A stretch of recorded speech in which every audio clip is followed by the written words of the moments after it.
ప్రభునందు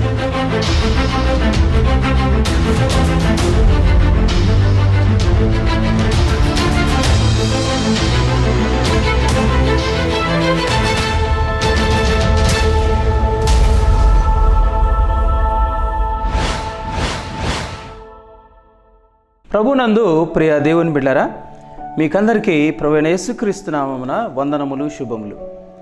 మనము గలతీ పత్రికను ధ్యానం చేస్తున్నాం. ఇంతవరకు 2 అధ్యాయాలను ధ్యానం చేశాం. ఈరోజు 3వ అధ్యాయాన్ని వచనం వెంబడి వచనము ధ్యానం చేసి తెలుసుకుందాం. ప్రియ దేవుని బిడ్డలారా, 3వ అధ్యాయము 1వ వచనాన్ని చదువుతున్నాను.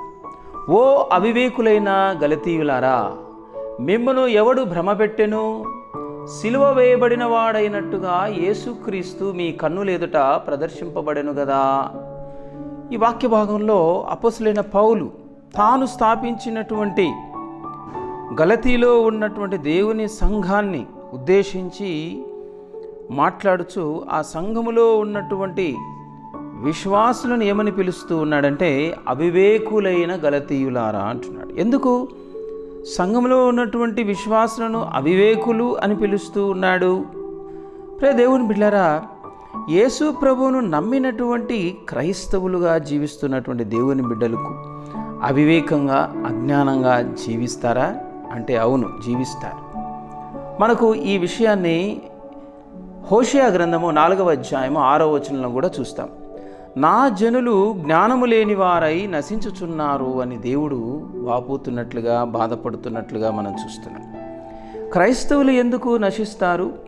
క్రైస్తవుల జీవితాలలో మరి నాశనకరమైనటువంటి జీవితంగా వారి జీవితం ఎందుకు మారిపోతుంది? నాశన స్థితికి వారు ఎందుకు వెళ్ళిపోతారు అని ఆలోచన చేస్తే దానికి అనేక కారణాలలో ఒకటి అజ్ఞానము. జ్ఞానము లేని వారై ఉండుట వలననే వారి జీవితంలో వారు నశించుచు ఉండే పరిస్థితి ఒకటి దాపురిస్తుంది అని మనకు ఈ వాక్యం భాగం ద్వారా తెలుసుకుంటున్నాం. ప్రియ దేవుని బిడ్డలారా, మన జీవితంలో జరిగేటువంటి ప్రతి సంఘటనకు సాధారణంగా మనము ఎవరిని తప్పుపడుతూ ఉంటామంటే, ఎవరు మన జీవితంలో జరుగుతున్నటువంటి ప్రతికూల పరిస్థితులకు, నాశనకరమైనటువంటి పరిస్థితులకు కారణంగా మనం చూపుతామంటే, మొట్టమొదటిగా దేవుణ్ణి మనం కారణంగా చూపుతాం.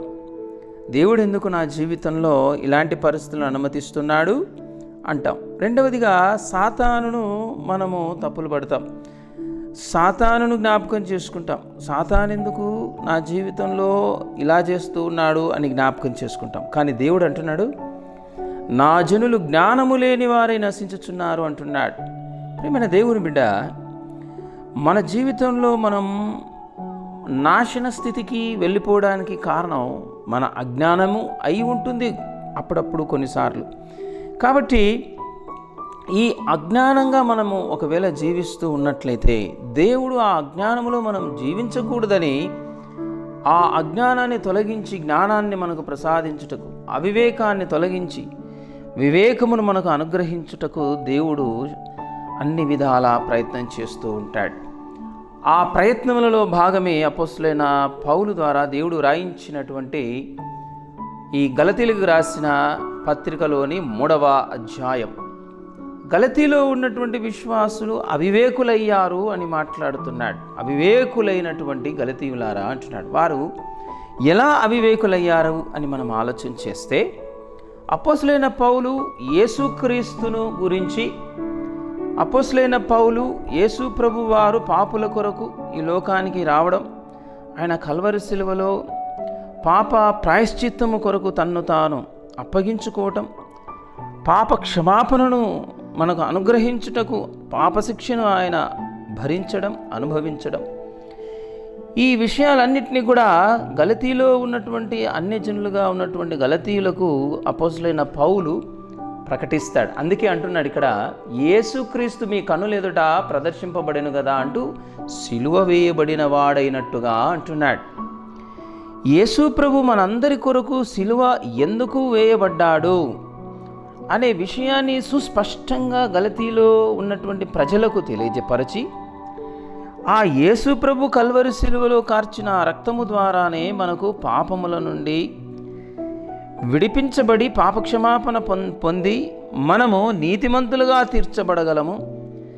మన సొంత క్రియల వలన, మన నీతి క్రియల వలన మనం అలా నీతిమంతులుగా తీర్చబడలేము. ఎందుకంటే మనము పాపులుగా జన్మించాం, పాపులుగా జీవిస్తూ ఉన్నాం. మనం చేసే ఏ పనైనా పాపముతో కూడినటువంటిది కాబట్టి పైకి కనబడుతూ నీతిగా కనబడుతున్నటువంటి ఆ క్రియలు కూడా మురికి గుడ్డల వంటివే అని తెలియచేస్తూ వారికి యేసు ప్రభు సిలువలో ఎందుకు మరి నలిగిపోయాడు, ఎందుకు సిలువలో గాయాలు పొందాడు, ఎందుకు సిలువలో యాగమయ్యాడు, త్యాగమయ్యాడు అనే విషయాలన్నిటినీ కూడా ఆయన పరిశుద్ధుడై ఉండి ఏ దోషము లేనటువంటి, ఏ పాపము లేనటువంటి నిష్కల్మషుడై పాపులలో చేరక ప్రత్యేకముగా ఉన్నవాడు ఎందుకు కల్వరి సిలువలో ఆ శిక్షను అనుభవించాడు అనే విషయాన్ని గలతీలో ఉన్నటువంటి ప్రజలకు స్పష్టంగా బయలుపరిచాడు. వారు దాన్ని నమ్మారు, నమ్మి బాప్తిసం పొందారు. బాప్తిసం పొందిన తర్వాత ఆ దినాలలో ప్రతి ఒక్కరికి కూడా పరిశుద్ధాత్మ అభిషేకం అనేది వారు పొందుకోవడం అనేది జరిగింది. ఈ విధంగా యేసుప్రభు నమ్మిన తర్వాత కూడా అపోస్తలుడైన పౌలు ఆ గలతీ సంఘాన్ని విడిచి వచ్చిన తర్వాత అక్కడికి యూదులు కొంతమంది వెళ్ళి, బాప్తిసం పొందినంత మాత్రము చేతనే మీరు రక్షింపబడరు, రక్షణ పొందరు, ధర్మశాస్త్ర సంబంధమైనటువంటి క్రియలు కూడా మీరు ఆచరించాలని చెప్పగా వీరు వారి మాటలకు లోబడి, వారి మాటలకు భ్రమపడి ధర్మశాస్త్ర సంబంధమైనటువంటి క్రియలను కూడా చేయాలన్న విషయాన్ని నమ్మి ఆ రీతిగా నడవడం అనేది చూసి అపోస్తలుడైన పౌలు అందుకే అంటున్నాడు, అవివేకులైన గలతీయులారా అని మాట్లాడుచున్నాడు. వారిలో ఉన్నటువంటి అవివేకాన్ని తీసివేయ ప్రయత్నిస్తున్నాడు పరిశుద్ధాత్మ దేవుడు. ప్రేమైన దేవుని బిడ్డలారా, ఇక్కడ అంటున్నాడు, మిమ్మును ఎవడు భ్రమ పెట్టెను అంటున్నాడు. భ్రమపరిచే ఆత్మ ఒకటి ఉన్నది అని యోహాను రాసిన మొదటి పత్రిక 4వ అధ్యాయం 6వ వచనంలో మనం చూస్తాం. సాతాను యేసు ప్రభువును నమ్మినటువంటి విశ్వాసులను కూడా భ్రమపరుస్తూ, ఇది ఇలా కాదు, ఇది ఇలా చేస్తే మంచిది, సత్యాన్ని అసత్యం వైపు నడిపించడానికి, సత్యములో ఉన్నటువంటి వారిని అసత్యము వైపున మళ్లించడానికి రకరకాలుగా భ్రమపరుస్తూ మాటల చేత, బోధల చేత సంఘములలో సాతాను పనిచేస్తూ ఉన్నాడు. అందుకే అంటున్నాడు, ఎవడు భ్రమ పెట్టెను అంటున్నాడు. ప్రేమైన దేవుని బిడ్డ, ఈరోజు మనము ఈ మొదటి వాక్యం ద్వారా మనం ఒకటి నేర్చుకోవాలి. దేవుడు మనకు బయలుపరిచిన సత్యాన్ని, దేవుడు మనలను ఆయన రక్తం చేత కడిగి శుద్ధి చేసి నీతిమంతులుగా తీర్చబడిన తర్వాత, పరిశుద్ధాత్మను మనం పొందుకున్న తర్వాత ఎవరైనా వచ్చి యేసు ప్రభు యొక్క పరిశుద్ధతను గూర్చి కానీ, యేసు ప్రభు కల్వరి సిలువను గూర్చి కానీ అనుమానిస్తూ, తప్పుపడుతూ, ప్రియ దేవుని బిడ్డలారా, ఎవరైనా మన యొద్దకు వేరొక సువార్తను, యేసుక్రీస్తును గూర్చిన సువార్త కాక వేరే సువార్తను, వేరే బోధను తీసుకొస్తే మనం ఎలా స్పందిస్తూ ఉన్నాం? వెంటనే ఆ బోధను ఏమాత్రం ఆలోచించకుండా, పరిశీలించకుండా, పరిశోధించకుండా వెంటనే దానికి భ్రమపడి, లోబడి పక్కదారి పడుతూ ఉన్నామా? అయితే మనం కూడా అవివేకులమే అని దేవుడు చెప్తున్నాడు. ఇక్కడ మనం గమనించినట్లయితే గలతీ పత్రిక 3వ అధ్యాయము 2వ వచనము నుండి దేవుడు అపోస్తలుడైన పౌలు ద్వారా గలతీలో ఉన్నటువంటి విశ్వాసులకు వారి అవివేకాన్ని బట్టబయలు చేస్తూ, వారు ఆ అవివేక సంబంధమైనటువంటి సంగతులు ఆచరించడం ద్వారా కలిగేటువంటి ప్రమాదము, లోపాలు అన్నిటినీ కూడా లేవనెత్తుతూ వారిని సరిచేస్తూ చక్కపరిచే ప్రయత్నం చేస్తూ ఉండడం మనం చూస్తాం. 2వ వచనాన్ని నేను చదువుతున్నాను, దయచేసి గమనించండి. ప్రియ దేవుని బిడ్డలారా, ఇది మాత్రమే మీ వలన తెలుసుకొని కోరుచున్నాను, ధర్మశాస్త్ర సంబంధ క్రియల వలన ఆత్మను పొందితిరా, లేక విశ్వాసముతో వినుట వలన పొందితిరా అని ప్రశ్న వేస్తూ ఉన్నాడు. ప్రియ దేవుని బిడ్డలారా, మొదటి వచనంలో సిలువ వేయబడిన వాడైనట్టుగా యేసుక్రీస్తును నీ కన్నుల ఎదుట ప్రదర్శింపబడెను కదా అంటాడు. ఆ మాట మరొకసారి మనం ఆలోచన చేస్తే, ఒక వ్యక్తిని రక్షణలోనికి నడిపించడానికి ఒక బోధకుడు లేదా సువార్థికుడు చేయవలసిన పని ఏంటో ఈ వాక్య భాగం మనకు తెలియపరుస్తుంది. యేసు ప్రభు, సిలువ వేయబడిన యేసు ప్రభువును గురించి ప్రకటించి ఆ సిలువ చెంతకు వారిని నడిపించడం ద్వారా వారు రక్షణ అనుభవంలోనికి వస్తారు.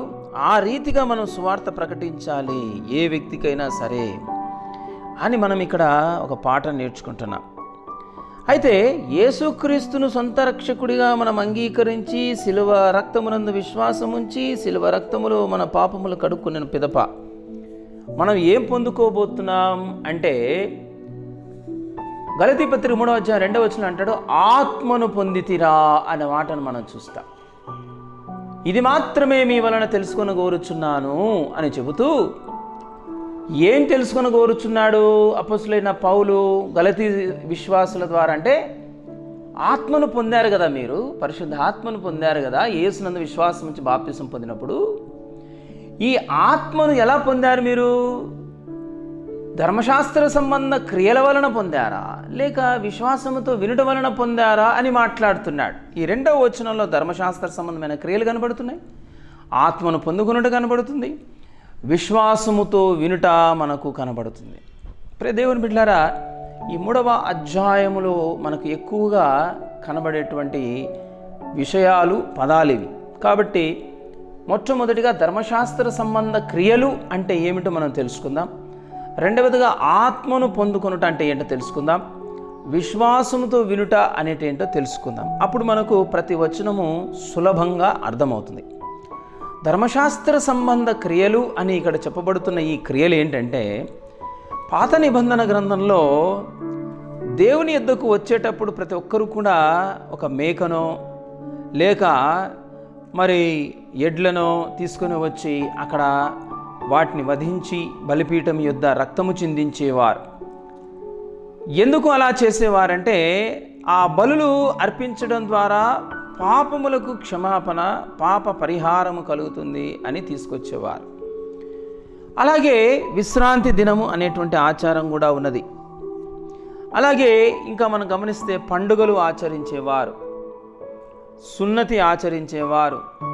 వీటన్నిటిని చేయటం ద్వారా మనలో ఉన్నటువంటి పాపం మనం నీతిమంతులం అవుతాము అని భావించేవారు.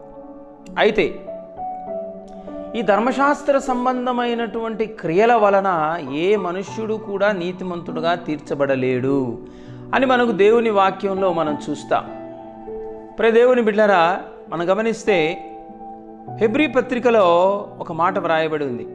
10వ అధ్యాయం 4వ వచనం, ఏలయనగా ఎడ్ల యొక్కయు మేకల యొక్క రక్తము పాపములను తీసివేయుట అసాధ్యము అనే మాట మనం చూస్తున్నాం.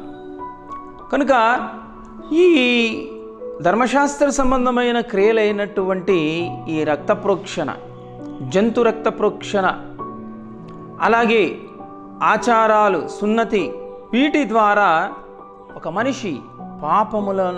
మనిషిలో ఉన్న పాపము తీసివేయబడ్డం కానీ, ఆ వ్యక్తి పాపముల నుండి విముక్తి పొందడం కానీ, తన మనస్సాక్షి తనను నేరారోపణ చేయనటువంటి స్థితికి రావడం కానీ జరగదు అనేటువంటిది అపోస్తలుడైన పౌలు తెలియచేస్తాడు. ఈ ధర్మశాస్త్ర సంబంధమైన క్రియలు అంటే ఇవి. ఈ పండుగ, అమావాస్య, విశ్రాంతి దినము, అలాగే సున్నతి, అలాగే బలులు అర్పించటము, ఇవన్నీ ధర్మశాస్త్ర సంబంధమైన క్రియలు అన్నమాట. సో ఈ అధ్యాయంలో ధర్మశాస్త్ర సంబంధ క్రియలు అన్నప్పుడంతా మనము వీటిని జ్ఞాపకం చేసుకోవాలి. తర్వాత ఆత్మను పొందుట, పరిశుద్ధాత్మను గూర్చి ఈ అధ్యాయములో ఎక్కువసార్లు పరిశుద్ధాత్మ దేవుడు అపోస్తలుడైన పౌలు ద్వారా వ్రాయించడం మనం చూస్తాం. ఆత్మను పొందుట అంటే ఏమిటి అంటే, యేసునందు విశ్వాసం ఉంచి మన పాపాలను మనం ఒప్పుకొని, మన పాపములన్నీ కూడా ఆయన రక్తములో కడగబడి, ఆయనను మన సొంత రక్షకుడిగా స్వీకరించి, మన ప్రభువుగా మన హృదయంలో స్వీకరించిన పిదప ముంచడం బాప్తిసం పొందిన తర్వాత మారు మనసు పొంది ముంచడం బాప్తిసం పొందిన తర్వాత ప్రతి ఒక్కరి మీదికి పరిశుద్ధాత్మ దేవుడు వచ్చినట్లుగా మనము పరిశుద్ధ గ్రంథంలో చూస్తాం.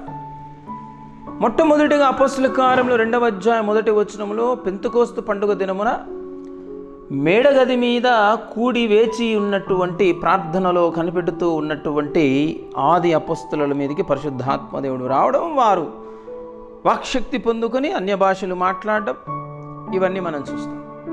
అలాగే అపోస్తల కార్యం 8వ అధ్యాయం 5వ వచనంలో సమరయ పట్టణంలో ఫిలిప్పు సువార్తను ప్రకటించిన తర్వాత మరి అక్కడున్నటువంటి వారు బాప్తిసం పొందిన తర్వాత వారు పరిశుద్ధాత్మను పొందుకోవటం, వారు కూడా అన్య భాషలు మాట్లాడమని చూస్తాం.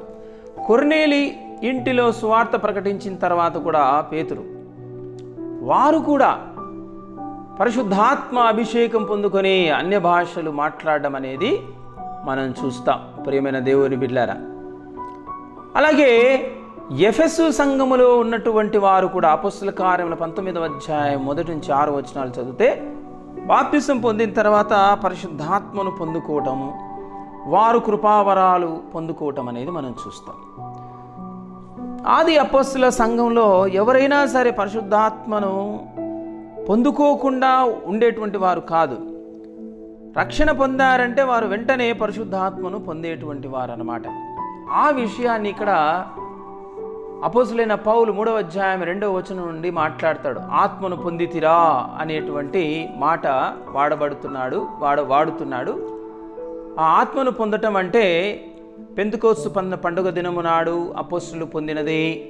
సమరయపట్నంలో ఉన్నటువంటి ప్రజలు పరిశుద్ధాత్మను పొందుకున్నటువంటి, కొర్నేలి ఇంటిలో ఉన్నటువంటి వారు పరిశుద్ధాత్మను పొందుకున్నటువంటి, ఎఫెసి పట్టణంలో ఉన్నటువంటి వారు బాప్తిసం పొందిన తర్వాత పొందుకున్నటువంటి విషయాన్ని గురించే మాట్లాడుతున్నాడు. ప్రియ దేవుని బిడ్డలారా, పరిశుద్ధాత్మ దేవుడు మనలోనికి వచ్చి తండ్రి బిడ్డల బంధాన్ని ఏర్పరుస్తాడు అనే విషయము గలతీ పత్రిక 4వ అధ్యాయం 6వ వచనంలో మనం చూస్తాం. మరియు మీరు కుమారులై ఉన్నందున నాయన తండ్రి అని మొరపెట్టు, తన కుమారుని ఆత్మను దేవుడు మన హృదయములలోనికి పంపెను అంటున్నాడు. నాయనా తండ్రి అనేటువంటి మొరపెట్టే కుమారుని ఆత్మ మన హృదయంలోనికి వస్తాడు. యేసు ప్రభునందు విశ్వాసం ఉంచి మారు మనసు పొంది ముంచడం బాప్తిసం పొందిన తర్వాత మనం పొందుకోబోతున్నాం. ఈ బంధాన్ని మనలో ఏర్పాటు చేయడానికి మనలోనికి, హృదయములలోనికి పరిశుద్ధాత్ముడు వస్తాడు. తర్వాత పరిశుద్ధాత్ముడు వచ్చి ఏం చేస్తాడంటే మనల్ని నడిపిస్తాడు. రోమాపత్రిక 8:14లో చూస్తాం, దేవుని ఆత్మ చేత ఎందరూ నడిపించబడుదురు వారందరూ దేవుని కుమారులయ్యుందురు అని మాట్లాడుచున్నాడు. మనల్ని నడిపిస్తాడు. ఆ రోజు నుంచి దేవుని మార్గంలో నడిపిస్తాడు. దేవుని కొరకు మనల్ని బ్రతికింపచేస్తాడు. ప్రతిరోజు, ప్రతి నిమిషం, ప్రతి క్షణం దేవుని కొరకు మనం బ్రతుకున్నట్లుగా మనల్ని నడిపిస్తాడు పరిశుద్ధాత్మ మనలోనికి వచ్చి. ఆ తర్వాత శక్తిని ఇస్తాడని అపోస్తల కార్యం 1వ అధ్యాయం 8వ వచనంలో మనం చూస్తాం. అయినను పరిశుద్ధాత్మ మీ మీదికి వచ్చినప్పుడు మీరు శక్తి నొందెదరు గనుక మీరు యెరూషలేములోను యూదయ సమరయ దేశములు ఎంతంతటను భూదిగంతముల వరకును నాకు సాక్షులై ఉందరని వారితో చెప్పెను. దేవుని కొరకు సాక్షులుగా మన బ్రతుకు ఉండునట్లుగా, మన జీవితం ఉండునట్లుగా మనకు శక్తిని ఇస్తాడు పరిశుద్ధాత్మ దేవుడు వచ్చి. దీని గురించి మాట్లాడుతున్న అపోస్తలుడైన పౌలు గలతీ సంఘంలో ఉన్నటువంటి వారికి 3వ అధ్యాయం 2వ వచనంలో ఏమంటున్నాడంటే, ధర్మశాస్త్ర సంబంధమైనటువంటి క్రియల వైపు మీరు తిరుగుతున్నారు కదా, ధర్మశాస్త్ర సంబంధమైన మీరు క్రియలు అనుసరించడం ద్వారా ఇలాంటి పరిశుద్ధాత్మ కలిగించేటువంటి తండ్రి బిడ్డల సంబంధాన్ని దేవునికి మనకు కలిగిందా? అలాగే ధర్మశాస్త్ర సంబంధమైనటువంటి క్రియలు అవలంబించి దాన్ని గైకొనడం ద్వారా మనము దేవుని కొరకు మనం ఈ లోకంలో ప్రతిదినము జీవిస్తూ ఉన్నామా? పరిశుద్ధాత్మ దేవుని ద్వారా నడిపించబడుతున్నామా? లేదా ధర్మశాస్త్ర సంబంధమైనటువంటి ఈ క్రియలు మనము పాటించడం ద్వారా దేవుని శక్తిని మనం పొందుకొని ప్రతి స్థలములో, ప్రతి చోట దేవుని కొరకు ఒక సాక్షిగా మన జీవితాన్ని మనం బ్రతుకుతూ ఉన్నామా? అది ఎలా జరుగుతుంది? ఈ కార్యము పరిశుద్ధాత్మను పొంది మనము అంటే ధర్మశాస్త్ర సంబంధమైన క్రియల వల్ల కాదు కదా, విశ్వాసముతో వినుట వలన కదా అని చెప్తున్నాడు. విశ్వాసంతో వినుట అంటే అర్థం ఏంటంటే, సువార్తను విన్నారు మీరు, యేసు దేవుడని, పాపులను రక్షించుటకు ఈ లోకానికి వచ్చాడని, శాపము నుండి నరకము నుండి తప్పించి ఆశీర్వాదమునకు పరలోకమునకు వారసులు అయ్యేటట్లుగా చేయడానికి ఆయనే పాపమై శాపమై కల్వరి సిలువలో నలిగిపోయాడని, మన కొరకు ఆయన ప్రాణం అర్పించి, మన కొరకు ఆయన రక్తము చిందించి మరణించి తిరిగి లేచాడని, ఆ మరణమునందు, ఆ సిలువ కార్యమునందు, ఆ విమోచన కార్యమునందు, ఆ రక్తమునందు విశ్వాసం ఉంచడం ద్వారా మనము నీతిమంతులుగా అవుతున్నామే తప్ప ఈ ధర్మశాస్త్ర సంబంధమైన బలులు, ఈ ధర్మశాస్త్ర సంబంధమైనటువంటి క్రియలైనటువంటి విశ్రాంతి దినం ఆచరించడం, పండుగ అమావాస్యలను ఆచరించడం, సున్నతి పొందడం వలన కాదు అని చెప్తూ ఉన్నాడనమాట. విశ్వాసముతో వినుట వలన కదా. మనము అలా విశ్వాసముతో యేసు శిలువ వార్తను విని నమ్మి బాప్తిసం పొందడం ద్వారా పరిశుద్ధాత్మ దేవుని మనం పొందుకున్నాం. అలా పొందుకోవడం ద్వారా నాయనా తండ్రి అనేటువంటి ఒక వ్యక్తిగత తండ్రి కొడుకుల బిడ్డల మధ్య ఉన్నటువంటి బంధాన్ని ఒకటి ఏర్పరిచాడు పరిశుద్ధాత్మ దేవుడు. తద్వారా ఆయన మనలోనికి వచ్చి మనల్ని నడిపిస్తూ ఉన్నాడు. అలా యేసునందు విశ్వాసం ఉంచి వినుట ద్వారా, పరిశుద్ధాత్మను పొందుట ద్వారా శక్తి పొందుకుంటున్నాం, దేవుని కొరకు సాక్షులుగా జీవిస్తున్నాం కదా అని వారిని ఆలోచింపచేస్తున్నాడు. ఎలా మీరు ఈ మాత్రము ఆలోచన కూడా లేకుండా, ఆలోచన చేయకుండా ఏ విధంగా అంత త్వరగా మీరు ధర్మశాస్త్ర సంబంధమైన క్రియలు కూడా అవసరం అన్నప్పుడు పక్కకు తొలగిపోయారు? మీరు ఇలా ఆలోచించాలి కదా, ధర్మశాస్త్ర సంబంధమైన క్రియలు ఆచరించాలని ఎవరైనా చెప్పినప్పుడు దాని వలన మనం పరిశుద్ధాత్మను పొందుకునేది. ధర్మశాస్త్ర సంబంధమైన క్రియలు మనం పాటించకపోయినా దేవుని యందు విశ్వాసం, శిలువనందు రక్తమునందు విశ్వాసం ఉంచడం ద్వారా కదా మనం పొందింది అనే ఆలోచన కూడా చేయలేకపోయారా మీరు అని పరిశుద్ధాత్మదేవుడు అపోస్తలుడైన పౌలు ద్వారా గలతీ సంఘములో ఉన్నటువంటి విశ్వాసులకు ఆలోచింపచేస్తున్నాడు, జ్ఞానాన్ని కలగచేస్తున్నాడు, వారిలో ఉన్న అవివేకాన్ని తొలగిస్తూ ఉన్నాడు ఈ ప్రశ్న వేయడం ద్వారా. ప్రియమైన దేవుని బిడ్డలారా, ఒకసారి మనం ఎలా ఉన్నాం ఆలోచన చేద్దాం. నీవు యేసునందు విశ్వాసం ఉంచిన తర్వాత పరిశుద్ధాత్మను పొందుకున్నావా? పరిశుద్ధాత్మను పొందుకొనుట ద్వారా దేవుని శక్తిని పొందుకున్నావా? దేవుని శక్తిని పొందుకొని దేవుని కొరకు సాక్షిగా జీవించుచూ ఉన్నావా? దేవుడు, పరిశుద్ధాత్మ దేవుడు మనలోనికి వచ్చి నిన్ను నడిపిస్తూ ఉన్నాడా? ఒకవేళ నువ్వు ఇలా పరిశుద్ధాత్మ యొక్క అనుభవాన్ని పొందుకోవడం లేదంటే అర్థం ఏంటంటే, నీవు పొందినటువంటి రక్షణానుభవము అది సరి అయినది కాదు, అది నువ్వు పొందాల్సిన విధానములో పొందలేదని గ్రహించి ఇప్పటికైనా సరే నమ్మి మారు మనసు పొంది పాపములను ఒప్పుకునే ప్రార్థన చేసి యేసును ప్రభువుగా స్వీకరించి అంగీకరించి బాప్తిస్మం పొందు. అప్పుడు ఈ గొప్ప ఆశీర్వాదం, పరిశుద్ధాత్మ అనుభవము నీకు కూడా లభిస్తుంది. తద్వారా నీవు దేవుని కుమారుడవై దేవుని ఆత్మ చేత దేవుని కొరకు నడుస్తూ దేవుని ఆత్మశక్తి ద్వారా దేవునికి సాక్షిగా ఈ లోకంలో జీవించగలుగుతావు. అట్టి కృప దేవుడు మనకు దయచేయునుగాక. 3వ వచనాన్ని చదువుతూ ఉన్నారు. మీరింత అవివేకులైతిరా,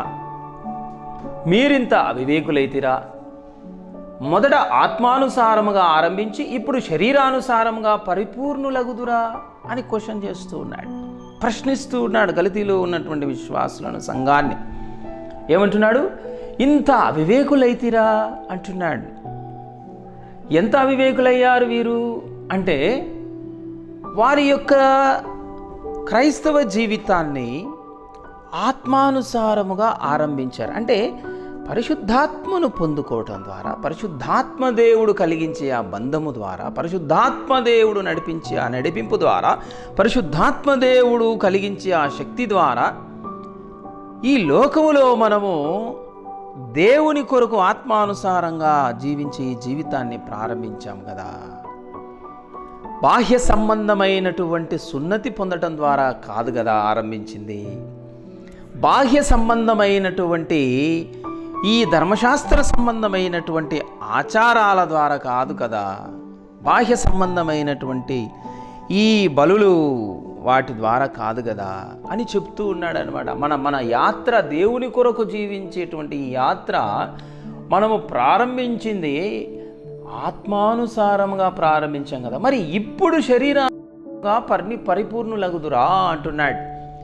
ప్రతి క్రైస్తవుడు కూడా, పరిశుద్ధాత్మను పొందుకున్న ప్రతి క్రైస్తవుడు కూడా నమ్మి బాప్తిసం పొంది, యేసునందు నమ్మి బాప్తిసం పొంది, నూతన జన్మ అనుభవం పొంది, పరిశుద్ధాత్మను పొందుకున్నటువంటి ప్రతి క్రైస్తవుడు కూడా జీవితాన్ని, తన పరుగును, పరలోకము కొరకు తన యాత్రను అప్పుడు ప్రారంభిస్తూ ఉన్నాడు. అప్పుడు ప్రారంభమైనటువంటి ఆ యాత్ర కొనసాగాలి. అప్పుడు తాను నూతన జన్మ అనుభవం పొందుతూ ఉన్నాడు. అప్పుడు పుట్టినటువంటి ఆ యొక్క క్రైస్తవుడు, దేవుని కొరకు పుట్టినటువంటి ఆ క్రైస్తవుడు ఎదగాలి, ఎదిగి పరిపూర్ణుడు కావాలి. అది క్రైస్తవుడు అయిన తర్వాత జరిగేటువంటి, దేవుడు మనలో జరిగించేటువంటి కార్యం అన్నమాట. మొట్టమొదటిగా దేవుడు నీతిమంతులుగా తీరుస్తాడు. అది ఎలాగంటే క్రియల వలన కాదు, మనం విశ్వాసం ఉంచడం ద్వారా, యేసు శిలువయందు, రక్తమునందు, ఆయన మరణ పునరుద్ధానములయందు విశ్వాసం ఉంచడం ద్వారా పాపక్షమాపణ మనం పొంది, ఆయన రక్తము ద్వారా మన పాపములు కడుగు వేసుకొని, తద్వారా మనందరం కూడా ఉచితముగా నీతిమంతులుగా తీర్చబడతాం. అది మొట్టమొదటి కార్యం. అక్కడ స్టార్ట్ అవుతుంది, అక్కడ మొదలవుతుంది జీవితం. దేవుని కొరకైన జీవితం అక్కడ ప్రారంభం అవుతుంది. ఆ తర్వాత ఏం చేస్తాడంటే, దేవుడు ముందు నీతిమంతులుగా తీర్చిన తర్వాత పరిశుద్ధులుగా తీర్చడం అనేది ప్రారంభిస్తాడు.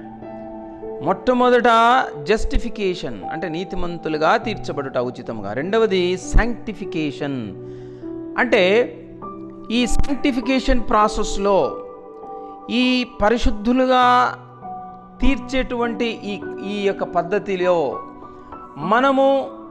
మనలో జరిగేటువంటి కార్యము ద్వారా ఎలా మారిపోతామంటే, యేసుకు కలిగినటువంటి సంపూర్ణతకు సమానమైన సంపూర్ణతను మనము కలవారమై యేసు వలె మార్పు పొందుతామన్నమాట. అది దేవుడు మనలో చేసేటువంటి కార్యం.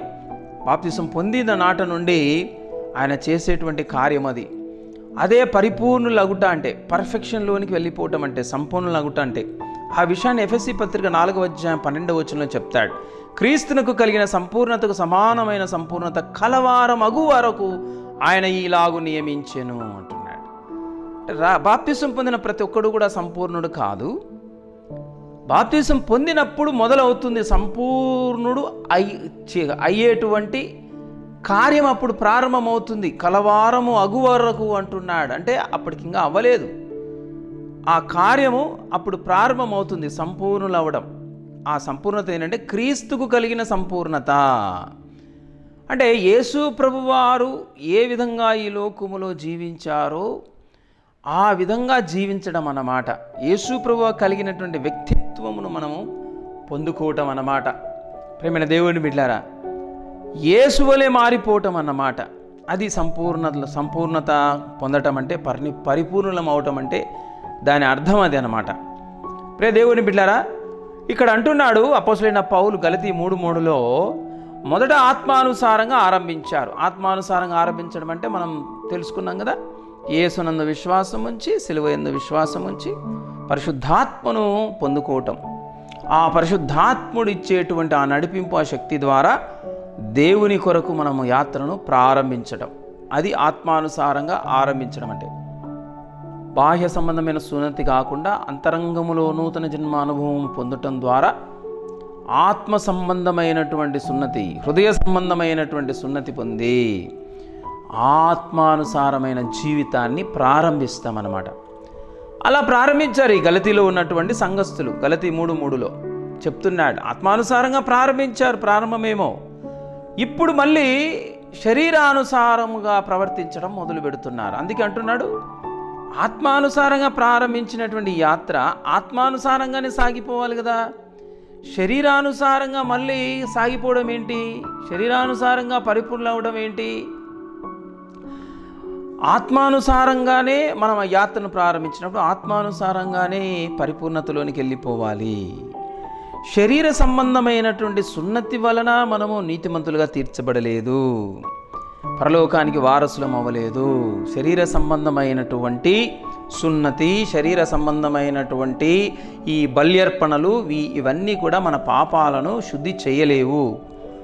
మన పాపాలను శుద్ధి చేయడమే కాదు, అలా మనము నీతిమంతులుగా తీర్చబడలేము. అలాగే తీర్చబడిన తర్వాత అయ్యేటువంటి ఈ సంపూర్ణత, యేసును పోలినటువంటి జీవితం అనేది కూడా ఈ సున్నతి ద్వారా కానీ, ఈ పండుగలు, విశ్రాంతి దినము, ఈ ఆచారాల ద్వారా కానీ, తర్వాత మనం అర్పించేటువంటి అపరాధ పరిహారార్థ బలి, పాప పరిహారార్థ బలి, వీటి ద్వారా కానీ మనం పరిపూర్ణం కాము కదా.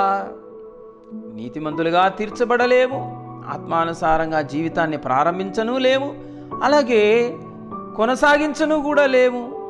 అలాంటప్పుడు మీరు శరీరానుసారముగా కొనసాగించాలనుకోవటము ఎంత అవివేకమో అని చెప్తున్నాడు ఇక్కడ గలతీలో ఉన్నటువంటి విశ్వాసులకు. ప్రియమైన దేవుని బిడ్డలారా, సో యేసు ప్రభువును నమ్మిన తర్వాత మన జీవితంలో పరిపూర్ణత అనేది వచ్చేటట్లుగా మనలో పరిశుద్ధాత్మ దేవుడు కార్యాలు చేస్తూ ఉంటాడు.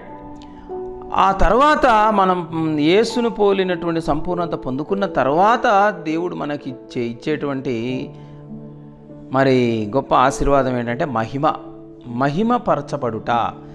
మొట్టమొదటి నీతిమంతులుగా తీర్చబడుట, రెండవది పరిశుద్ధులుగా మార్చబడుట లేదా సంపూర్ణులుగా చేయబడుట, మూడవది మహిమపరచబడుట. యేసు రెండవసారి వచ్చినప్పుడు అందరూ పునరుద్ధానుడై యేసుకున్నటువంటి మహిమ దేహమును మనం కూడా పొందుకుంటాం. ఆయన మహిమను మనము పొందుకోబోతున్నాం. ఈ మూడు ఘట్టాలు, ఈ మూడు కార్యాలలో మొట్టమొదటి కార్యం నీతిమంతులుగా తీర్చబడడం అనేది ధర్మశాస్త్ర సంబంధమైన క్రియల వలన రాదు. అలాగే రెండవది అయినటువంటి శాంక్టిఫికేషన్ అంటే సంపూర్ణులు అవడం అనేటువంటిది కూడా ధర్మశాస్త్ర సంబంధమైన క్రియల వలన రాదు. మరి అలాంటప్పుడు మీరు శరీరానుసారంగా పరిపూర్ణుడు అవ్వడానికి ప్రయత్నం చేయడం ఏమిటి? ఇది ఎంత అవివేకము అని చెప్తూ ఉన్నాడు. ప్రేమైన దేవుని బిడ్డలారా, హెబ్రీ పత్రిక 7వ అధ్యాయము 18వ వచనం అంటాడు, ఆ ధర్మశాస్త్రము దేనికిని సంపూర్ణ సిద్ధి కలగ చేయలేదు కనుక ముందు ఇయ్యబడిన ఆజ్ఞ బలహీనమైనందునను నిష్ప్రయోజనమైనందునను అది నివారణ చేయబడి ఉన్నది అంటున్నాడు. సో ధర్మశాస్త్ర సంబంధమైన క్రియలు బలహీనమైనవి, ప్రయోజనము లేనటువంటివి అంటున్నాడు. ఎందుకంటే సంపూర్ణ సిద్ధి కలగ చేయలేదు అది అంటున్నాడు. అలాగే హెబ్రీ పత్రిక 9:9లో కూడా ఆ గుడారము ప్రస్తుత కాలమునకు ఉపమానంగా ఉన్నది. ఈ ఉపమానార్థమును బట్టి మనస్సాక్షి విషయములో ఆరాధకునికి సంపూర్ణ సిద్ధి కలుగజేయలేని అర్పణలను బలులను అర్పింపబడుచున్నవి అంటున్నాడు. చూసారా, ఆరాధకునికి, దేవుని ఆరాధించే వారికి సంపూర్ణ సిద్ధి కలుగజేయలేకపోయావి. కాబట్టి మరి శరీరానుసారమైనటువంటి ఈ ధర్మశాస్త్ర సంబంధమైనటువంటి అర్పణలు, బలులు అనేటువంటి వాటిని మరలా ఆచరించడం ఏమిటి? అవివేకం కాదా అంటున్నాడు. ప్రేమైన దేవుని బిడ్డారా, మరి హెబ్రీ పత్రిక 10:1 అంటాడు, ధర్మశాస్త్రము రాబోచున్న మేలుల ఛాయ గలిదియే గాని ఆ వస్తువుల నిజస్వరూపం గలది కాదు గనుక ఆ యాజకులు ఏటేటా ఎడతెగకుండా అర్పించు ఒక్కటే విధమైన బలులు వాటిని తెచ్చువారికి ఎన్నడును సంపూర్ణ సిద్ధి కలుగజేయ నేరవు అన్నమాట చూస్తూ ఉన్నాం. కాబట్టి ఈ విధముగా అవి సంపూర్ణ సిద్ధి కలగజేయలేనటువంటి ఆ ధర్మశాస్త్ర సంబంధమైనటువంటి క్రియలనే మళ్ళీ ఆచరించడం ఏమిటి? అవివేకం కాకపోతే ఇంత అవివేకమా అని వారిని ప్రశ్నిస్తూ ఉన్నాడు. ప్రియ దేవుని బిడ్డ, నీవు నేను ఎలాగున్నా, ఒకప్పుడు మనం జీవించినటువంటి జీవితం యేసులోనికి రాకముందు మనం మంచిగా పరిశుద్ధంగా నీతిమంతులుగా జీవించడానికి చేసినటువంటి ప్రయత్నాలన్నీ కూడా విఫలమైపోయాయి. అవి నిష్ప్రయోజనమైనవని మనకు తెలిసిపోయాయి. కాబట్టే యేసు ప్రభువులోనికి వచ్చాం, నమ్ముకున్నాం. అయితే యేసులోనికి వచ్చిన తర్వాత తిరిగి మరలా వెనక్కి ఏమైనా వెళ్ళిపోతున్నామా? ఇంతకు ముందు నిష్ప్రయోజనమని ఎంచి వచ్చినటువంటి వాటినే మళ్ళీ తిరిగి చేస్తూ ఉన్నామా, ఆచరిస్తూ ఉన్నామా? ఒకసారి మనం పరీక్షించుకుందాం. అలా మనము ఆచరిస్తూ ప్రవర్తిస్తూ ఉంటే మనతో కూడా దేవుడు అంటున్నాడు, ఎంత అవివేకము, ఇంత అవివేకులయ్యారేంటి మీరు అని దేవుడు మనల్ని ప్రశ్నిస్తూ ఉన్నాడు. ఆ అవివేకము నుంచి మనం బయటికి రావడానికి దేవుడు మనతో ఈ రీతిగా ప్రశ్న వెంబడి ప్రశ్న చేస్తూ, ఆలోచింపచేస్తూ, మనలో జ్ఞానమును కలిగించేటువంటి ప్రయత్నం చేస్తూ ఉన్నాడు. దేవుని ప్రయత్నానికి మనం సహకరించి లోబడినట్లయితే అవివేకులు కాకుండా వివేకులమైపోతాం. మరి ఆత్మానుసారంగా ఆరంభించిన ఈ యాత్ర ఆత్మానుసారంగా మనం ముగిస్తాం. ప్రేమైన దేవుని బిడ్డ, ఒక వ్యక్తి క్రైస్తవుడిగా ఎలా మారతాడు, దేవుని కొరకు జీవించే జీవితం ఎలా ప్రారంభమవుతుంది, ఎలా మరి అది కొనసాగించబడుతుంది, ఎలా అది అంతమవుతుంది అనే విషయాలను మనం తెలుసుకున్నాం. నీవు క్రైస్తవుడుగా పిలువబడుతున్నావు కదా. క్రైస్తవుడుగా నువ్వు పిలువబడుతున్నటువంటి ఆ పిలుపు ఆత్మానుసారంగా ఆరంభించినదై ఉన్నదా, లేకపోతే ఏదో మా నాన్న క్రైస్తవుడు కాబట్టి నేను క్రైస్తవుని అయ్యాను, లేదా మా తాత అయ్యాడు కాబట్టి, లేదా మా పూర్వీకులు క్రైస్తవులు కాబట్టి నేను క్రైస్తవుని అయ్యాను అన్నటువంటి భ్రమలో ఉన్నావా? ఈ భ్రమలో నుండి బయటికి రావాలని దేవుడు ఈరోజు నీతో మాట్లాడుచూ ఉన్నాడు. ఒక వ్యక్తి మన పూర్వీకుల ఆచారాలను బట్టి కాదు, జన్మమును బట్టి కాదు, కానీ మనము దేవుని కొరకు మనము జీవించేటువంటి జీవితం ప్రారంభమయ్యేది అలా కాదు. కానీ యేసు సిలువ వైపు చూచి సిలువ వార్తను విని దాని యందు విశ్వాసం ఉంచి బాప్తిసం పొంది పరిశుద్ధాత్మను పొందటం ద్వారా ఆరంభమవుతుందని ఈరోజు మనం ఈ వాక్యాల ద్వారా నేర్చుకుంటున్నాం. ప్రేమైన దేవుని బిడ్డ, కనుక వాటన్నిటిని విడిచిపెట్టు. ఇంకా నీ పూర్వీకుల ఆచారాలను, పెద్దల పారంపర్యాచారాల మీద విశ్వాసం ఉంచుచు దానిని కొనసాగించుచు ఉన్నావా? ఒకవేళ క్రైస్తవుడు నిజముగా నూతన జన్మ అనుభవం పొంది పాతవన్నీ నిష్ప్రయోజనమైనటువంటివి అని నీవు వాటన్నిటినీ వదులుకొని యేసునందు విశ్వాసం ఉంచి సిలువ రక్తమునందు విశ్వాసం ఉంచి పరిశుద్ధాత్మను పొందిన తర్వాత ఎవరి కోసమో నీ ఇంటి వారిని బాధ పెట్టకూడదని, లేదా నీ బంధువులను బాధ పెట్టకూడదని, లేదా పలానా పెద్దవారిని బాధ పెట్టకూడదని తిరిగి మరలా నిష్ప్రయోజనమైనటువంటి ఆచారముల వైపు తిరుగుతూ ఉన్నావా? అయితే దేవుడు నీతో హెచ్చరిస్తూ ఉన్నాడు. నువ్వు అనుసరించుచూ ఉన్నటువంటి ఈ పద్ధతి ఏమంత వివేకముతో కూడినది కాదు, అదంతా అవివేకము అని దేవుడు మనతో మాట్లాడుతూ ఉన్నాడు. ఆ అవివేక సంబంధమైనటువంటి ఆచారములన్నిటినీ వదిలేద్దాం. నిష్ప్రయోజనమైనటువంటి వ్యర్థమైనటువంటి ఆ యొక్క మనకు పైకి నీతిగా కనబడిన మురికి గుడ్డల్లాంటి ఆ ధర్మశాస్త్రమైన ఆచారాలు, పద్ధతులన్నింటినీ కూడా విడిచిపెట్టేద్దాం. ప్రేమైన దేవుని బిడ్డ, తర్వాత వచనాన్ని చదువుకుందాం. తర్వాత వచనం చదువుతున్నాను, 4వ వచనం. వ్యర్థముగానే ఇన్ని కష్టములు అనుభవించితిరా, అది నిజముగా వ్యర్థమగునా అని ప్రశ్నిస్తూ ఉన్నాడు. మరొక ప్రశ్న కనబడుతుంది ఇక్కడ.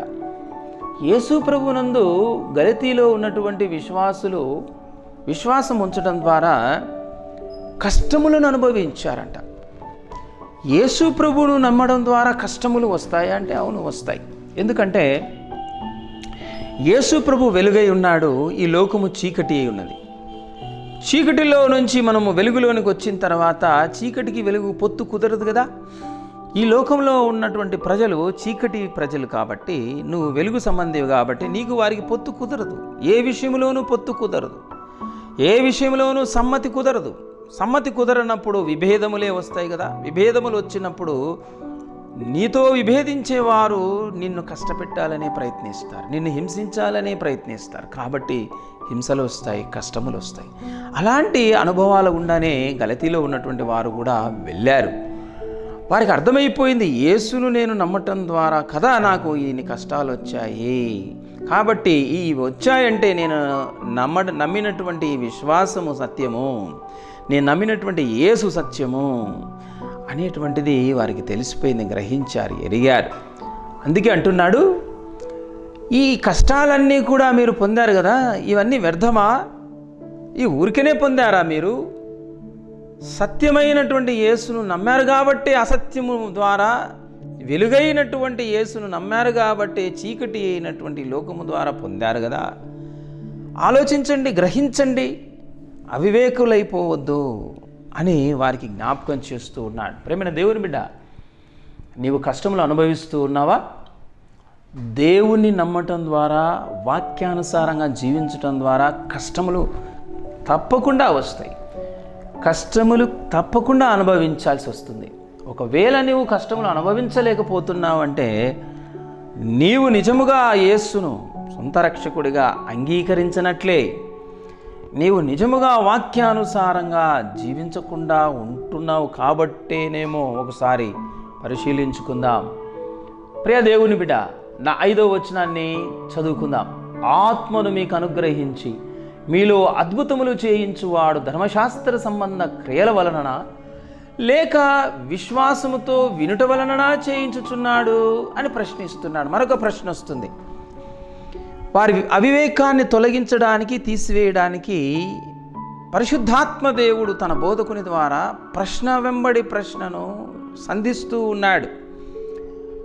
ఆలోచింపచేయడానికి సంధిస్తూ ఉన్నాడు.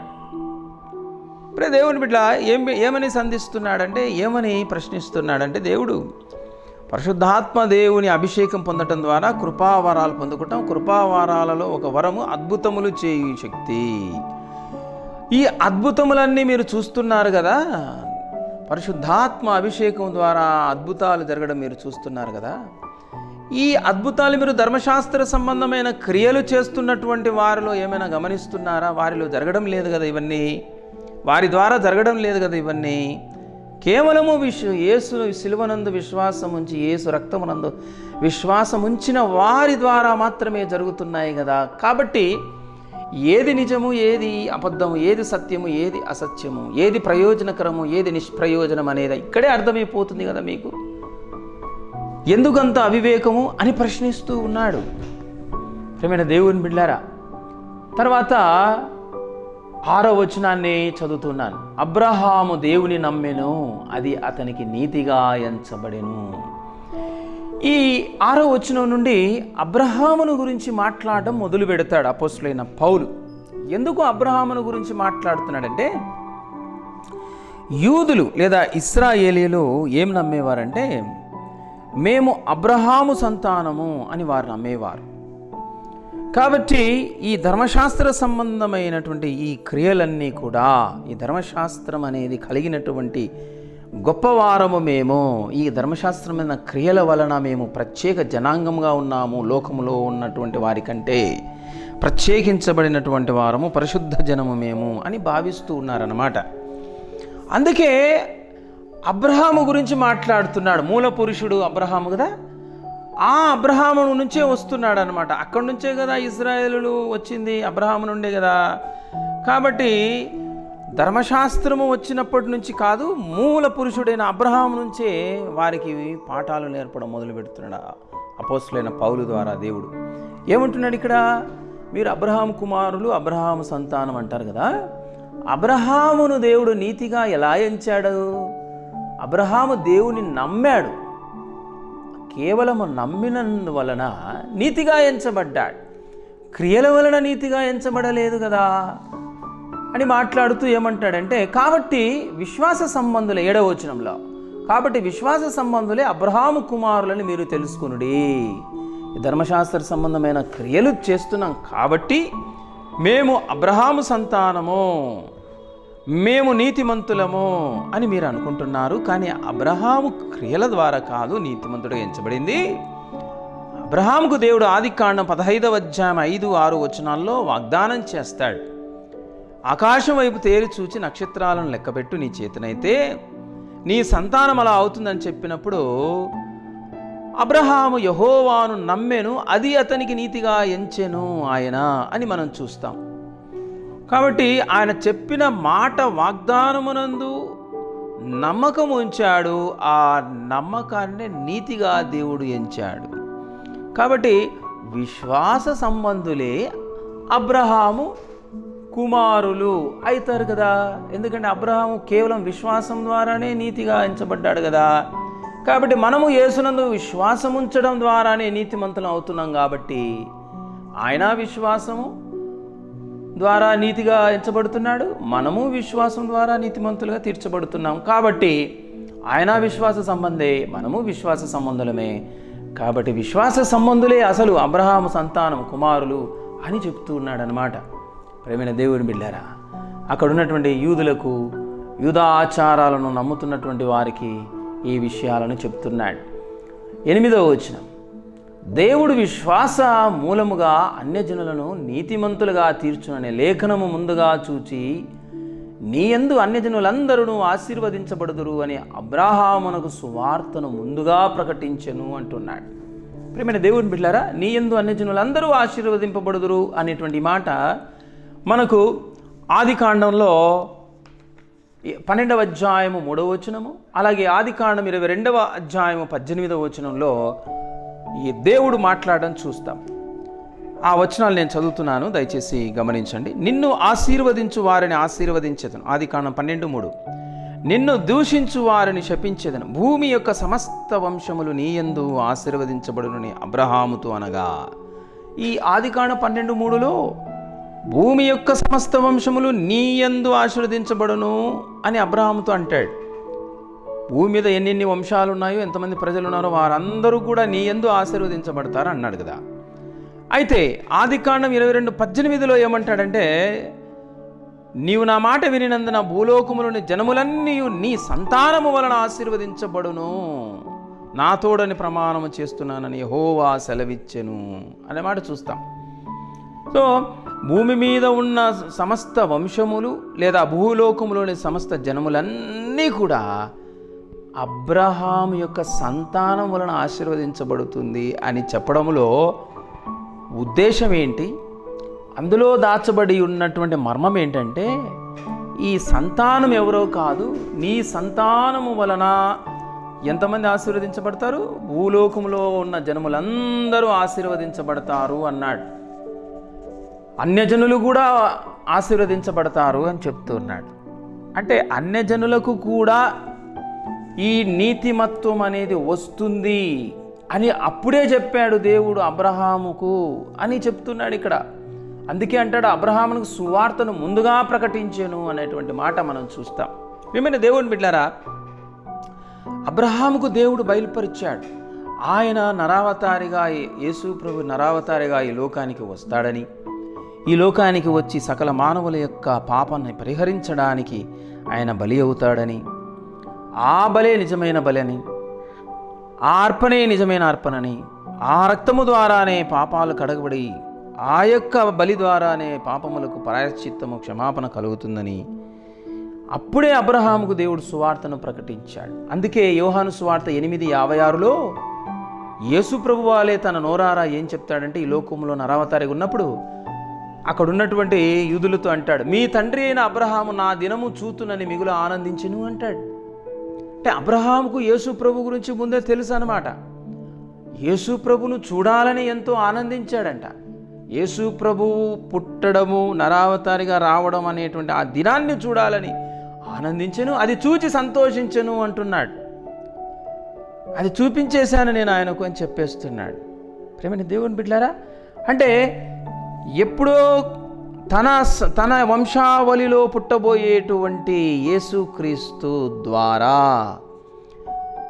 మొత్తం భూలోకంలో ఉన్న ప్రజలందరికీ రక్షణ అనేది అందుబాటులోకి వస్తుంది, రక్షణ పొందేటువంటి అవకాశం వస్తుంది, రక్షణ అనేటువంటి ఆశీర్వాదం పొందేటువంటి అవకాశం లభిస్తుంది. తద్వారా పరిశుద్ధాత్మను పొందుకొని నీతిమంతులుగా తీర్చబడి పరిశుద్ధాత్మను పొందుకొని దేవుని కొరకు శక్తిమంతులుగా సాక్షులుగా జీవించేటువంటి వారుగా మారుతారు అనేటువంటి సువార్తను అబ్రహాముకు దేవుడు బయలుపరిచినట్లుగా మనము ఈ వాక్యంలో మనం చూస్తూ ఉన్నాం. ప్రియమైన దేవుని బిడ్డలారా, తర్వాత వచనాన్ని మనం చదువుకుందాం. గలతీ పత్రిక 3వ అధ్యాయము 9వ వచనాన్ని చదువుతాను. కాబట్టి విశ్వాస సంబంధులే విశ్వాసము గల అబ్రహాముతో కూడా ఆశీర్వదింపబడుదురు. అన్యజనులకు రక్షణ లేదు, అన్యజనులు నీతిమంతులుగా తీర్చబడరు అని యూదులైన మీరు యూదా ఆచారములు, ధర్మశాస్త్ర సంబంధమైన ఈ యూదా ఆచారాలన్నిటిని నమ్ముతున్న మీరు అనుకుంటున్నారు కదా, అన్యజనులు కూడా ఆశీర్వదించబడతారు, అన్యజనులు కూడా యేసునందు, అబ్రహాము సంతానమైనటువంటి యేసునందు నీతిమంతులుగా తీర్చబడడం అనే ఆశీర్వాదం పొందుతారు, నీతిమంతులుగా తీర్చబడిన తర్వాత పరిశుద్ధాత్మను పొందుకోవడం అనేటువంటి ఆశీర్వాదానికి వారసులు అవుతారు అని ముందే చెప్పాడు దేవుడు అబ్రహాముకు అనే విషయాన్ని చెబుతూ ఏమంటున్నాడంటే, కాబట్టి విశ్వాస సంబంధులే విశ్వాసము గల అబ్రహాముతో కూడా ఆశీర్వదించబడుదురు అంటున్నాడు. తర్వాత 10వ వచనం చదువుతున్నాను. ధర్మశాస్త్రం విధించిన క్రియలకు సంబంధులందరూ శాపమై ఉన్నారు అంటున్నాడు. ఎందుకనగా ధర్మశాస్త్ర సంబంధ గ్రంథమందు వ్రాయబడిన విధులన్నీ చేయుట యందు నిలకడగా ఉండని ప్రతివాడును శాపగ్రస్తుడని వ్రాయబడి ఉన్నది. అపొస్తలుడైన పౌలు పాత నిబంధనలో వ్రాయబడి ఉన్నటువంటి వాక్య భాగాలను ఎత్తి చూపిస్తూ అక్కడ ఉన్నటువంటి గలతీలో ఉన్నటువంటి విశ్వాసులకు వారి అవివేకాన్ని బట్టబయలు చేసి తొలగింప పూనుకొనుచు ఉన్నాడు. ఈ ధర్మశాస్త్ర గ్రంథమందు వ్రాయబడిన విధులన్నీ చేయుట యందు నిలకడగా ఉండని ప్రతివాడు శాపగ్రస్తుడు అని ఎక్కడుందంటే ద్వితీయోపదేశకాండం 27వ అధ్యాయము 26వ వచనంలో వ్రాయబడి ఉండడం మనం చూస్తాం. దీని భావం ఏంటంటే, ధర్మశాస్త్ర గ్రంథంలో ఎన్నో విధులు ఉన్నాయి, ఆ విధులన్నీ చేయాలి, ఆ విధులన్నిటినీ పాటించాలి, ఆ విధులన్నిటినీ వాక్యములన్నిటినీ గైకొనాలి. అవన్నీ గైకొనకపోతే, వాటన్నిటినీ గైకొనటంలో స్థిరంగా ఉండకపోతే వాడు శాపగ్రస్తుడు అంటున్నాడు. ప్రియమైన దేవుని బిడ్డ, ఒక చిన్న ఉదాహరణ మనము జ్ఞాపకం చేసుకుందాం. ఇప్పుడు 9వ తరగతి చదువుతున్నటువంటి ఒక విద్యార్థి తన పరీక్షలన్నింటిలో పరీక్ష రాశాడు. రాసినప్పుడు అన్ని సబ్జెక్ట్స్లలో కూడా పాస్ అయ్యాడు, కానీ ఒక సబ్జెక్ట్లో ఫెయిల్ అయ్యాడు. అప్పుడు అతడు పాస్ అయినట్టుగా 9వ తరగతి పాస్ అయినట్టుగా పరిగణిస్తారా, ఫెయిల్ అయినట్టుగా పరిగణిస్తారంటే అతడు ఫెయిల్ అయినట్లుగా పరిగణిస్తాడు. ధర్మశాస్త్రములో ఉన్నటువంటి విధులన్నీ గైకొంటే వాడు నీతిమంతుడే, పాస్ అయినట్లే. కానీ ఒకటి ఫెయిల్ అయినా మొత్తం ఫెయిల్ అయిపోయినట్లే, అంటే శాపగ్రస్తుడు అయిపోయినట్లే. ఆ విధంగా ప్రజలందరూ కూడా శాపమునకు లోనై ఉండినారు అంటున్నాడు. 10వ వచనం ప్రారంభంలో ధర్మశాస్త్రం విధించిన క్రియలకు సంబంధులందరూ ఆ ధర్మశాస్త్రము అన్నీ ఆచరించాలని ప్రయత్నించి దాంట్లో నిలకడగా లేకపోవడం వల్ల, ఆచరించలేకపోవడం వల్ల శాపగ్రస్తులైపోయారు, శాపమునకు లోనైపోయారు అని చెప్తూ ఉన్నాడనమాట. ప్రియా, ఈ వాక్యం వింటున్నటువంటి నా సహోదరుడా, నా మిత్రుడా, నీవు కూడా ఎన్నో విధాలుగా కరెక్ట్గా జీవించాలి ఈ లోకంలోని ప్రయత్నించి విఫలుడవై అలా జీవించలేక చతికిలబడినటువంటి స్థితిలో, అలా జీవించలేకపోవడం ద్వారా పాపివై పాపము ద్వారా శాపమునకు లోనై ఉన్నావా? ఈ వాక్యం ద్వారా దేవుడు నీతో నాతో మాట్లాడుతున్నాడు. ఏమనంటే చూడండి, తర్వాత వచనాన్ని చూద్దాం. 11వ వచనం. ధర్మశాస్త్రము చేత ఎవడును దేవుని ఎదుట నీతిమంతుడని తీర్చబడడను సంగతి స్పష్టమే. కాబట్టి మనకేమర్థమైంది? మనం ప్రయత్నిస్తున్నాం, ఒక సబ్జెక్టులో ఫెయిల్ అయిపోతున్నాం మొత్తం తరగతి. ఆ విధంగా నీతిమంతులుగా ఎవ్వరూ తీర్చబడలేకపోయారు. ఆ సంగతి స్పష్టంగా అర్థమైంది మనకు అంటున్నాడు 11వ వచనంలో. ఏలయనగా, ఎందుకంటే నీతిమంతుడు అనేవాడు విశ్వాస మూలముగా జీవించు. ఈ ధర్మశాస్త్ర సంబంధమైన క్రియలన్నీ పాటించడం ద్వారా నీతిమంతుడు అవుతాడని అనుకుంటే వాడు నీతిమంతుడు కాలేడు. అందుకే దేవుడు అంటున్నాడు హబక్కూకు గ్రంథం 2:4 నీతిమంతుడు అంటే విశ్వాస మూలంగా జీవించేవాడే అని చెప్తున్నాడు. కాబట్టి ధర్మశాస్త్ర సంబంధమైన క్రియల వలన నీతిమంతుడుగా అవడం అనేది ఎవరి వల్ల కాదు. అది అలా శాపగ్రస్తులమే అవుతాం, కానీ నీతిమంతులుగా తీర్చబడలేము. కేవలము విశ్వాసం ఉంచాలి. నీతిమంతుడైనటువంటి యేసునందు, ఆయన చేసినటువంటి శిలువ కార్యమునందు కేవలం విశ్వాసం ఉంచడం ద్వారా నీతిమంతుడు అయి విశ్వాస మూలముగా జీవిస్తాడని చెప్తున్నాడు. 12వ వచనాన్ని చదువుతున్నాను, దయచేసి గమనించండి. 12వ వచనం. ధర్మశాస్త్రము విశ్వాస సంబంధమైనది కాదు, కానీ దాని విధులను ఆచరించువాడు వాటి వలననే జీవించుచున్నాడు అంటున్నాడు. ధర్మశాస్త్ర సంబంధమైన విధులు ఉన్నాయి. ఆ విధుల ప్రకారము మనం జీవించాలని చేయాలి. ప్రయత్నం చేస్తే ఆ విధుల ప్రకారమే జీవిస్తాం. ఇప్పుడు ధర్మశాస్త్రము చెప్పినటువంటి విధుల ప్రకారము అన్నీ కూడా ఆచరిస్తే మనము ఆ ధర్మశాస్త్ర సంబంధమైన క్రియల ద్వారా నీతిమంతుడుగా ఎంచబడి మనము ధర్మశాస్త్రము ద్వారా నీతిమంతులుగా తీర్చబడతాం. కానీ అలా జరగదు కదా, అలా జరగలేకపోయింది కదా, అందరూ శాపమునకు లోనైపోయారు కదా. తర్వాత వచనాన్ని చదువుదాం. 13వ వచనం. ఆత్మను గూర్చిన వాగ్దానం విశ్వాసం వలన మనకు లభించున్నట్లు అబ్రహాము పొందిన ఆశీర్వచనం ఈ క్రీస్తు యేసు ద్వారా అన్యజనులకు కలుగుటకై క్రీస్తు మన కోసము శాపమై మనలను ధర్మశాస్త్రం యొక్క శాపము నుండి విమోచించెను. చూసారా, ఇక్కడ ఏమంటున్నాడంటే ధర్మశాస్త్ర సంబంధమైన విధులు ఆచారములన్నింటినీ కూడా ఆచరిస్తే నీతిమంతుడుగా వాడు జీవిస్తాడు. కానీ అలా జీవించలేడు కాబట్టి విశ్వాస మూలముగానే నీతిమంతుడు కావాలి.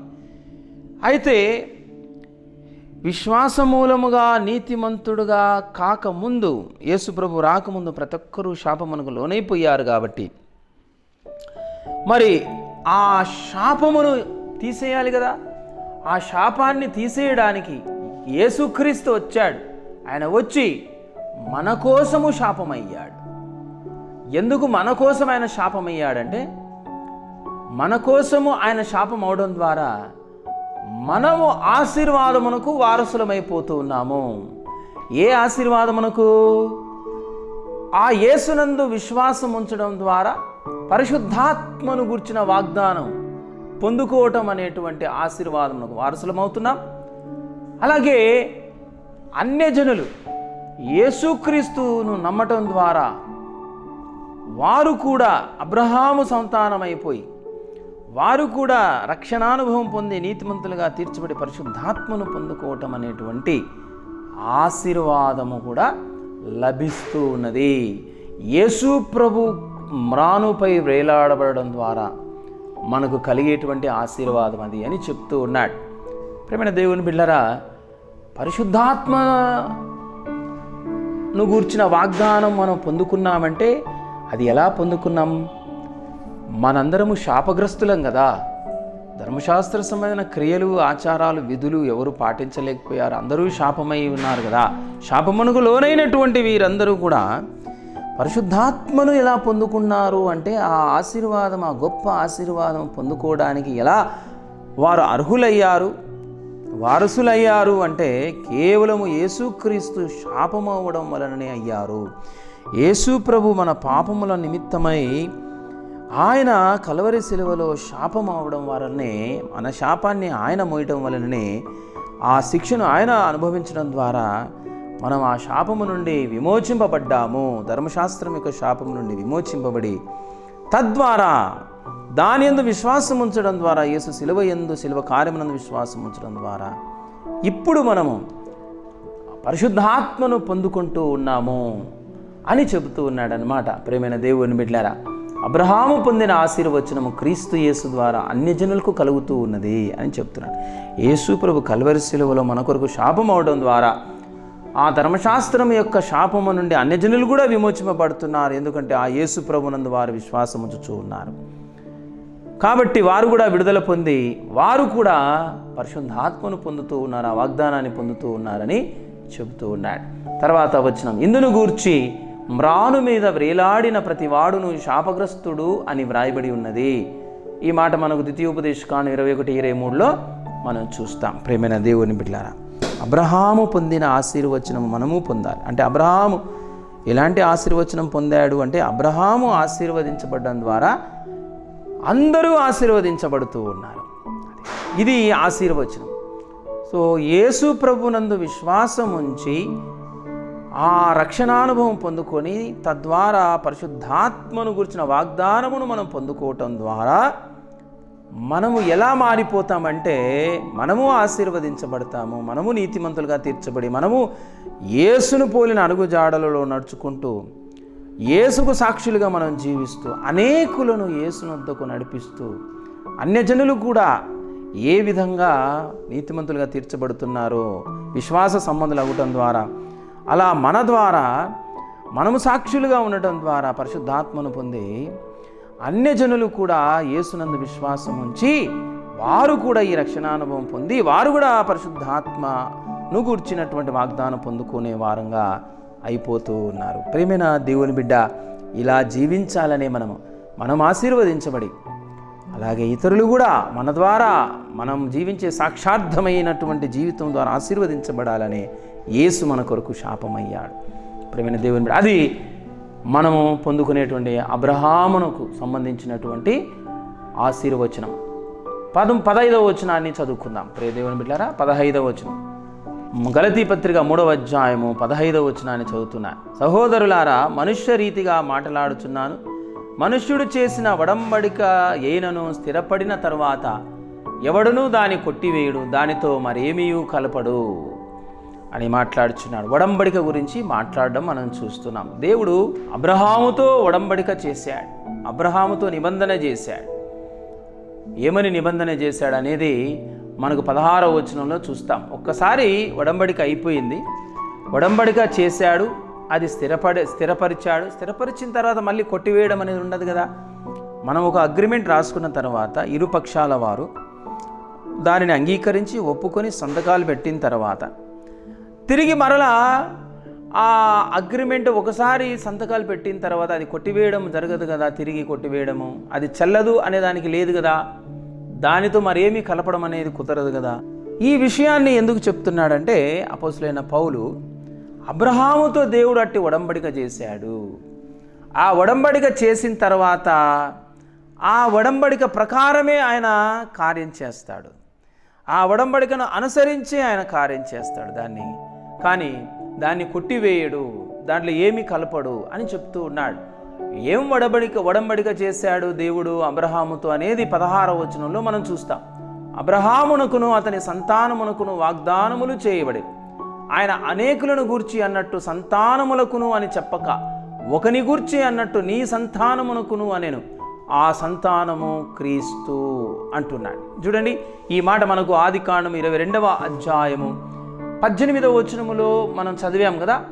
భూలోకములోని జనములన్నీ నీ సంతానము వలన ఆశీర్వదించబడును అన్నాడు. ఇక్కడ భూలోకములోని జనములన్నీ నీ సంతానముల వలన అనలేదు, అంటే ప్లూరల్ వాడలేదు, బహువచనం వాడలేదు. ఏం వాడుతున్నాడు? వాడుతున్నాడు. అంటే ఒక వ్యక్తి అబ్రహాము వంశాలలో పుట్టేటువంటి ఒక సంతానము ద్వారానే మొత్తం భూమిలో ఉన్నటువంటి జనములన్నీ ఆశీర్వదించబడతాయని చెప్తున్నాడు. కాబట్టి ఒక వ్యక్తి ద్వారా భూమిలో ఉన్న జనులందరూ కూడా ఆశీర్వదించబడినటువంటి ఆ సంతానం ఎవరు? ఇస్సాకు కాదు కదా. ఇస్సాకు ద్వారా భూమిలో ఉన్న ప్రజలందరూ ఆశీర్వదించబడలేదు కదా. వేరే దేశాల వాళ్ళు, అన్ని జనులందరూ. ఎవరు ఆ సంతానం అంటే క్రీస్తే అని చెప్తున్నాడు. క్రీస్తు అయినటువంటి ఆ సంతానము ద్వారానే భూలోకములోని జనములన్నీ కూడా ఆశీర్వదించబడ్డాయి అని చెప్తూ 17వ వచనం, నేను చెప్పున్నదేమనగా 430 సంవత్సరములైన తరువాత వచ్చిన ధర్మశాస్త్రము వాగ్దానమును నిరర్థకము చేయునంతగా పూర్వమందు దేవుని చేత స్థిరపరచబడిన నిబంధనను కొట్టివేయదు. ఒకసారి నిబంధన స్థిరపడిన తర్వాత, నిబంధన వచ్చేసిన తర్వాత, దేవుడు నిబంధన చేసేసిన తర్వాత మరలా దాన్ని కొట్టివేయడు. ధర్మశాస్త్రం వచ్చింది కాబట్టి దేవుడు చేసిన ఆ నిబంధనను దేవుడు కొట్టివేయడు అని చెప్తూ ఉన్నాడు అనమాట. ధర్మశాస్త్రం ఎప్పుడు వచ్చిందో చెప్తున్నాడు. 430 సంవత్సరములైన తర్వాత వచ్చిన ధర్మశాస్త్రము అంటూ ఉన్నాడు. ధర్మశాస్త్రం తర్వాత వచ్చింది. తర్వాత వచ్చే ఈ యొక్క ధర్మశాస్త్ర సంబంధమైన ఆచారాలు, పద్ధతులు ఇవన్నీ కూడా తర్వాత వచ్చాయి. ముందు ఇవి రాలేదు. అయితే ముందే నిబంధన అయిపోయింది, ముందే ఒడంబడిక అయిపోయింది. అబ్రహాముతో ఒడంబడిక చేసేసాడు. నీ సంతానముల భూలోకములోని వంశాలను ఆశీర్వదించబడతాయని వాగ్దానం చేసేసాడు. ఇప్పుడు వాగ్దానం ఒడంబడిక అయిపోయింది వాగ్దానం ద్వారా. ఇప్పుడు ఆ వాగ్దానం నిరర్థకము చేయడు కదా. ఒకసారి అయిపోయిన తర్వాత మనము కూడా అగ్రిమెంట్ చేసుకున్న తర్వాత మళ్ళీ దాన్ని నిరర్థకం చేయము, కొట్టివేయం కదా. అలాగే ధర్మశాస్త్రం వచ్చిన తర్వాత ధర్మశాస్త్ర సంబంధించిన క్రియల వలన ఇప్పుడు నీతిమంతులు అవుతారని మార్చలేడు కదా. ముందే చేసేసాడు కదా దేవుడు ఆ నిబంధనను అని చెప్తున్నాడు అనమాట. 18వ వచనం, ఆ స్వాస్థ్యము ధర్మశాస్త్ర మూలముగా కలిగిన ఎడల. ఏ స్వాస్థ్యము? ఆ స్వాస్థ్యం అంటే పాపముల నుండి విడుదల, నీతిమంతులుగా తీర్చబడుట, తద్వారా పరిశుద్ధాత్మను పొందుకోవటం. ఇది స్వాస్థ్యం అంటే. ఆ స్వాస్థ్యము ధర్మశాస్త్ర మూలముగా కలిగిన ఎడల ఇక వాగ్దాన మూలముగా కలిగినది కాదు అంటున్నాడు. ఒకవేళ ధర్మశాస్త్రములోనే కలిగితే అంతకుముందు అబ్రహాంతో చేసినటువంటి వాగ్దాన మూలమున కలిగినట్లు కాదు. అయితే దేవుడు అబ్రహామునకు వాగ్దానం వలననే దానిని అనుగ్రహించెను. 18వ వచనంలో అంటున్నాడు, వాగ్దానం వలననే దాన్ని అనుగ్రహించాడు అబ్రహాముకు, కానీ ధర్మశాస్త్రం ద్వారా అబ్రహాముకు అనుగ్రహించలేదు. కాబట్టి తర్వాత వచ్చిన ధర్మశాస్త్రం తర్వాత రావడం ద్వారా వాగ్దానం నిరర్థకము కాదు, కొట్టివేయబడదు. కాబట్టి చేసిన ఆ వాగ్దానం ద్వారానే ఇప్పుడు మనం ఆ స్వాస్థ్యం పొందుకుంటున్నాము అని చెప్తూ ఉన్నాడు. 19వ వచనం, అలాగైతే ధర్మశాస్త్రం ఎందుకు? ఎవనికి ఆ వాగ్దానము చేయబడెనో ఆ సంతానము వచ్చు వరకు అది అతిక్రమములను బట్టి దానికి తర్వాత ఇయ్యబడెను. అది మధ్యవర్తి చేత దేవదూతల ద్వారా నియమింపబడెను. సరే, వాగ్దానం చేశాడు, ఒడంబడిక చేశాడు కదా, ఆ వాగ్దానం మీదనే దేవుడు బలంగా నిలబడతాడు, తప్పిపోడు, దాన్ని నిరర్థకం చేయడు, కొట్టివేయడు. వాగ్దానం చేశాడు కాబట్టి దాన్ని నెరవేరుస్తాడు. దాని ద్వారానే మనుషులందరూ కూడా నీతిమంతులుగా తీర్చబడతారు, పాపం నుండి విడుదల పొందుతారు కదా. తర్వాత మరి అలాంటప్పుడు తర్వాత ధర్మశాస్త్రాన్ని ఎందుకు ఇచ్చాడు ఆ తర్వాత అనే దానికి ఆన్సర్ ఇస్తున్నాడు 19వ వచనంలో. ధర్మశాస్త్రం ఎందుకు ఇచ్చాడంటే, ఎవనికి ఆ వాగ్దానం చేయబడను ఆ సంతానము వచ్చు వరకు, యేసుప్రభు వచ్చే వరకు, అది అంటే ఏది? ధర్మశాస్త్రం అతిక్రమములను బట్టి దానికి తర్వాత ఇయ్యబడెను. అతిక్రమములను బట్టి ఇయ్యబడింది అంటే అతిక్రమము అనే దాన్ని గురించి అవగాహన, జ్ఞానము పొందుకోవడానికి ఆ యొక్క ధర్మశాస్త్ర సంబంధమైనటువంటి విధులు, ఆచారములు ఇయ్యబడ్డాయి. అతిక్రమములు చేయటం ద్వారా పాపము వస్తుంది, పాపము ద్వారా పాపం ఎలా వెళ్ళిపోతుంది అనేది మానవజాతికంతటికి తెలియపరచడానికి దేవుడు ఆ తర్వాత అబ్రహాముతో ఒడంబడిక చేసిన తర్వాత ధర్మశాస్త్రం ఇచ్చాడు అని ఇక్కడ చెప్తూ ఉన్నాడు. ప్రియమైన దేవుని బిడ్డలారా, ధర్మశాస్త్రము అలా ఇవ్వడం ద్వారా ప్రజలందరికీ ఏం తెలిసింది? నేను పాపిని, నేను శాపమునకు లోనైనటువంటి వాడను. ఎందుకంటే ఈ ధర్మశాస్త్రంలో ఉన్న ఏది కూడా నేను పాటించలేకపోయాను, కాబట్టి నేను శాపగ్రస్తుని, పాపమునకు లోనై శాపగ్రస్తుని అయిపోయాను. నా పాపము తీసివేయబడాలంటే రక్తము చిందించబడాలి. ఈ విధంగా నేను గొర్రెలను, ఎడ్లను తీసుకొస్తున్నాను, రక్తం చిందిస్తున్నాను, ఆ విధంగా రక్తము చిందించబడాలి అనేటువంటి అతిక్రమములకు కలగవలసిన పరిహార విధానమును గూర్చినటువంటి తెలియపరచడానికే అబ్రహాము సంతానమైన యేసుక్రీస్తు వచ్చేంత వరకు ఈ జ్ఞానము ప్రజలందరిలో కూడా వ్యాపించేటట్లుగా దేవుడు ధర్మశాస్త్రం తెచ్చాడు, అతిక్రమను బట్టి తెచ్చాడని చెప్తున్నాడు. ప్రియమైన దేవుని బిడ్డలారా, అదే 19వ వచనాన్ని కంటిన్యూ చేస్తున్నాను. అది ఏది? ధర్మశాస్త్రం మధ్యవర్తి చేత దేవదూతల ద్వారా నియమింపబడెను. సో మధ్యవర్తి అంటే ఇక్కడ మోషే ఉన్నాడు, దేవునికిని ప్రజలకును మధ్యలో మోషే ఉన్నాడు. సో ఆ మోషే ద్వారా నియమించబడింది, మధ్యవర్తి చేత నియమించబడింది. దేవదూతలు నియమించారు దాన్ని. 20వ వచనం, మధ్యవర్తి ఒకనికి మధ్యవర్తి కాడు గాని దేవుడొక్కడే అంటున్నాడు. అయితే ఇశ్రాయేలులకు దేవునికి మధ్యలో మోషే మధ్యవర్తిగా ఉన్నాడు, కానీ అబ్రహాముతో దేవుడు వాగ్దానం ఒడంబడిక చేసేటప్పుడు మధ్యవర్తి ఎవరున్నారు? ఎవరు లేరు, దేవుడొక్కడే అంటున్నాడు అక్కడ. మధ్యవర్తి ఒకనికి మధ్యవర్తి కాడు కానీ దేవుడొక్కడే అంటున్నాడు. అక్కడ దేవుడొక్కడే ఉన్నాడు, మధ్యవర్తి ఎవరు లేరు అని చెబుతూ ఉన్నాడు. ప్రేమైన దేవుని బిడ్డలారా, తర్వాత వచనాన్ని మనం చదువుకుందాం. 21వ వచనాన్ని చదువుతున్నాను. ధర్మశాస్త్రము దేవుని వాగ్దానములకు విరోధమైనదా? అంటే అబ్రహాముకు చేసిన నిబంధన, ఆ ఒడంబడిక, ఆ వాగ్దానము, మరి తర్వాత వచ్చినటువంటి ఈ ధర్మశాస్త్రము ఆ ఒడంబడికకు, ఆ వాగ్దానానికి ఇది విరోధమైనదా అంటే కాదు, అట్లన రాదు. జీవింపచేయ శక్తి గల ధర్మశాస్త్రం ఇయ్యబడి ఉన్న ఎడలా వాస్తవముగా నీతి ధర్మశాస్త్ర మూలముగానే కలుగును. ధర్మశాస్త్రము చేయలేకపోయింది ప్రజల నీతిమంతులుగా. ప్రజలు నీతిమంతులుగా జీవించడానికి కావలసిన శక్తి ధర్మశాస్త్రం ద్వారా కలగలేదు ప్రజలకు అని చెప్తూ ఉన్నాడు అక్కడ. ఒకవేళ కలిగి ఉంటే, ధర్మశాస్త్రము ద్వారా ఇవ్వబడి ఉంటే, నీతి ధర్మశాస్త్రం మూలంగానే కలిగేది. మనుషులు నీతిమంతులుగా ధర్మశాస్త్రం ద్వారానే అయి ఉండేవారు. కానీ ఆ శక్తి ధర్మశాస్త్రము క్రియలకు లేకపోయింది. ఆ శక్తి ప్రజలకు కలగలేకపోయింది. పాపాలను తీసివేయలేకపోయినాయి ఆ ధర్మశాస్త్ర సంబంధమైన ఆచారాలు, ఆ అర్పణలు. కాబట్టి మనుషులు నీతిమంతులు కాలేకపోయారు అని చెబుతూ ఉన్నాడు. 22వ వచనం, యేసుక్రీస్తునందలి విశ్వాస మూలముగా కలిగిన వాగ్దానము విశ్వసించు వారికి అనుగ్రహింపబడునట్లు లేఖనము అందరినీ పాపములో బంధించెను. ఇప్పుడు మనం గమనించినట్లయితే ధర్మశాస్త్ర సంబంధమైన విధులన్నీ కూడా ఆచరించాలి.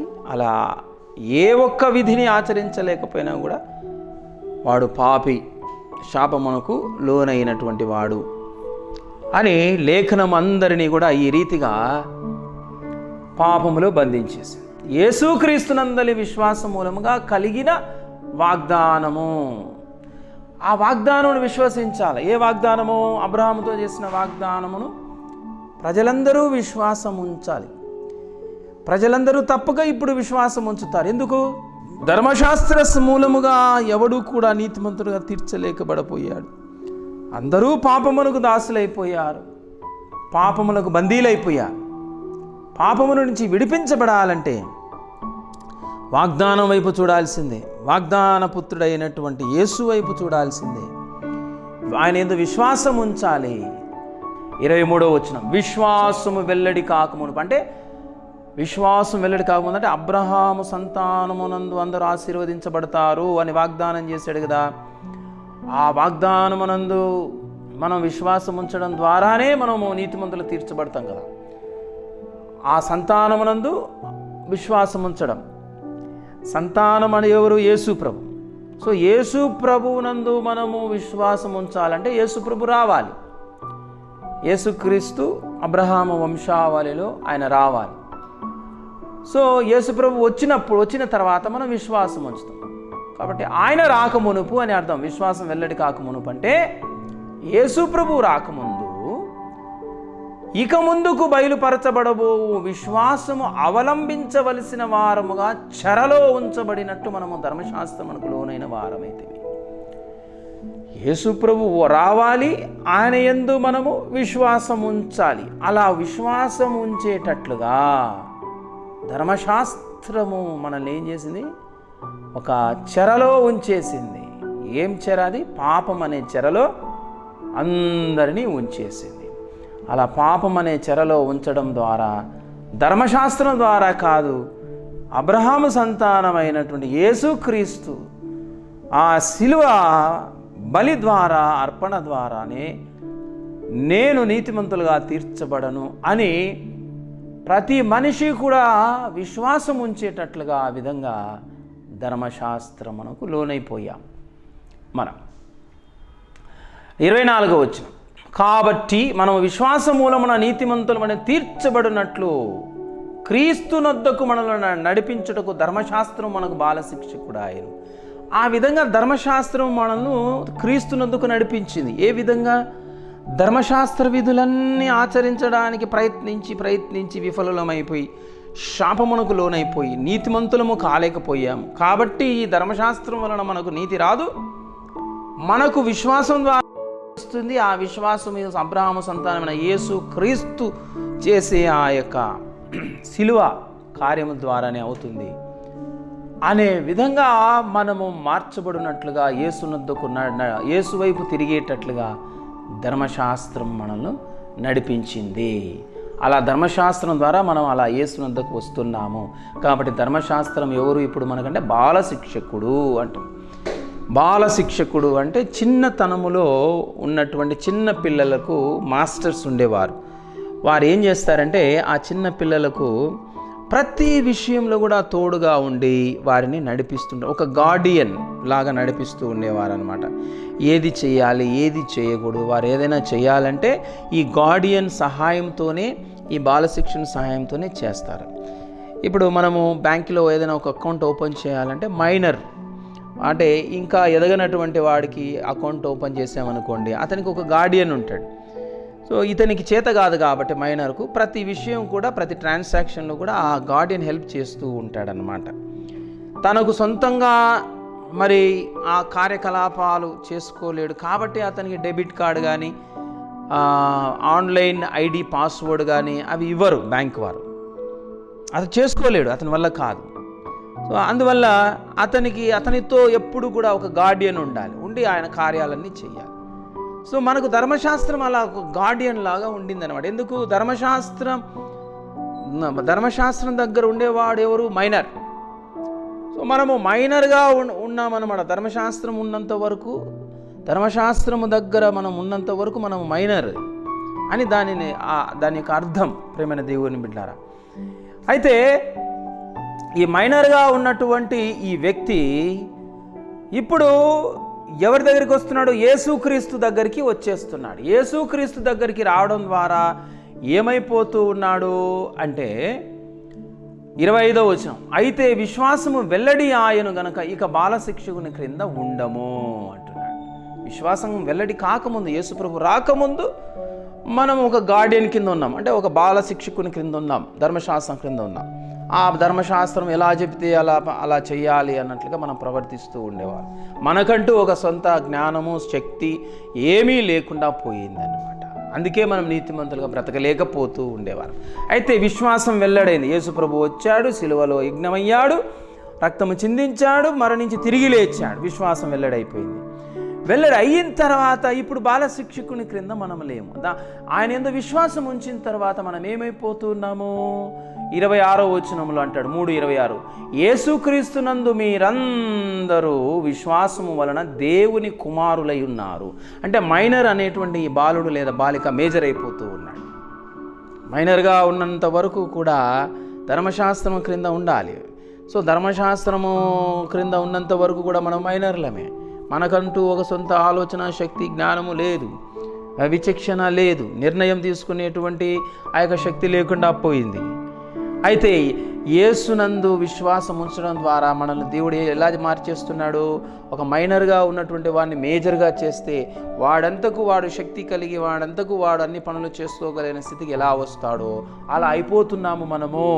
యేసుక్రీస్తునందు విశ్వాసం ఉంచడం ద్వారా, ఈ ధర్మశాస్త్రాన్ని వదిలేసి యేసు వైపు తిరగటం ద్వారా, యేసు వైపు రావడం ద్వారా అని చెప్తున్నాడు. 26వ వచనం, యేసుక్రీస్తునందు మీరందరూ విశ్వాసం వలన దేవుని కుమారులై ఉన్నారు అని మాట్లాడుతూ ఉన్నాడు. సో ఇప్పుడు ఆ శక్తి మనకు కలుగుతుంది.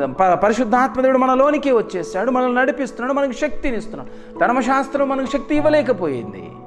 ధర్మశాస్త్రం మనల్ని శాపమునకు లోనయ్యే వారంగా చేసింది, మనము మరి శాపగ్రస్తులం అయ్యేలా చేసింది. కానీ యేసుక్రీస్తునందు విశ్వాసం ఉంచడం ద్వారా మనకేం కలిగింది? పరిశుద్ధాత్మను పొందుకోవటం ద్వారా మనకు శక్తి కలిగింది, వివేచన శక్తి కలిగింది, మనము నీతిమంతులుగా తీర్చబడ్డాం, మనము బ్రతకగలము, మనము నడవగలము, మనల్ని నడిపించేటువంటి శక్తి మనం కలిగింది కాబట్టి మనం నడవగలుగుతున్నాం.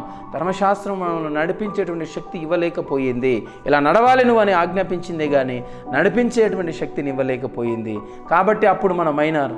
ఇప్పుడు యేసునందు మనం విశ్వాసం ఉంచిన తర్వాత ఆ శక్తి మనం పొందుకున్నాం కాబట్టి మేజర్ అయిపోతున్నాం. కాబట్టి మనం కుమారులము, బాలులము కాదు, చిన్న పిల్లలము కాదు అని మాట్లాడుతూ ఉన్నాడు. ప్రియమైన దేవుని బిడ్డలారా, 27వ వచనంలో అంటున్నాడు, క్రీస్తులోనికి బాప్తిసం పొందిన మీరందరూ క్రీస్తును ధరించుకొని ఉన్నారు అని మాట్లాడుతున్నాడు.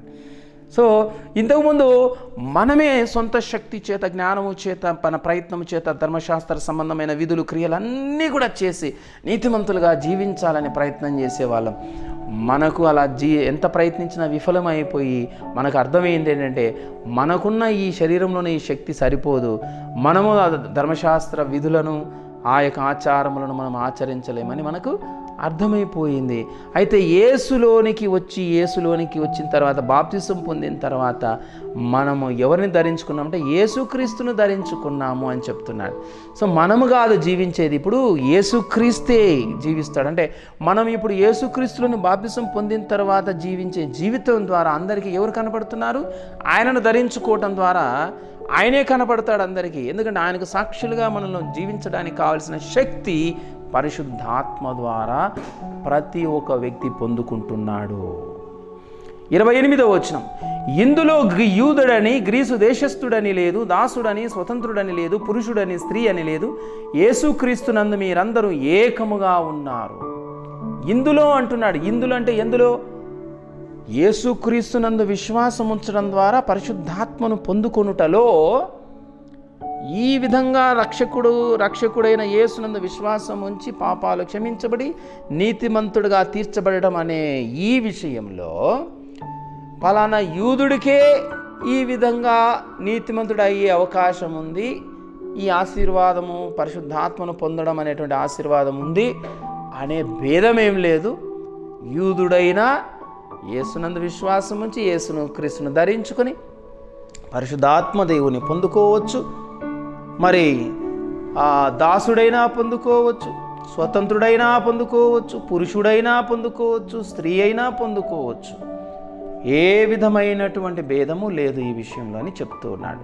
రక్షణ పొందే విషయంలో, నీతిమంతుడిగా తీర్చబడే విషయంలో ఇది యూదులకు మాత్రమే, ఇది గ్రీసు వారికి కాదు అనేటువంటిది ఏమీ లేదు, భేదం ఏమీ లేదు, అందరూ పొందుకోవచ్చు దీన్ని అని చెబుతూ ఉన్నాడు. ప్రేమైన దేవుని బిడ్డలారా, యేసుక్రీస్తునందు మీరందరూ ఏకముగా ఉన్నారు అని చెప్తున్నాడు.